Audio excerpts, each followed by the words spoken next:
आज हमने 24 मजीद ट्रेनों को बंद करने का फैसला किया है। कल हमने 12 ट्रेनें बंद की थी।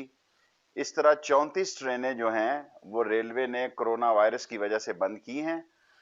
हमारी रोजाना मुसाफिरों की तादाद 2 लाख से घटकर 1,65,000 हो गई है। हम 7 करोड़ लोग साल के मुसाफिर उठाते हैं।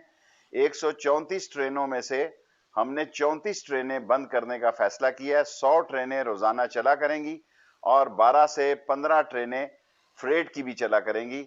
और हमने वो ट्रेनें बंद की हैं ताकि अगर इनका मुतबादल मौजूद हो, जिन लोगों ने टिकटें ली हों, अगर वो किसी भी ट्रेन में जाना चाहें तो वो उसी क्लास में जा सकते हैं। अगर अपने पैसे रिफंड कराना चाहते हो तो रिफंड करा सकते हैं। हमने 8 करोड़ रुपया इन दिनों में रिफंड कर दिया है, लेकिन यही टिकट उसी तारीख पे किसी दूसरी ट्रेन के साथ चेंज किए जा सकते हैं और ये बहालते मजबूरी में किया गया है। और रेलवे ने सफाई के और स्कैनिंग के तमाम स्टेशनों पे इंतजामात किए हैं और हमारी पूरी कोशिश है कि हम लोगों के मेयार पर उतरें और इस नामुनासिब बीमारी से कौम की नजात में एक कलीदी किरदार अदा करें।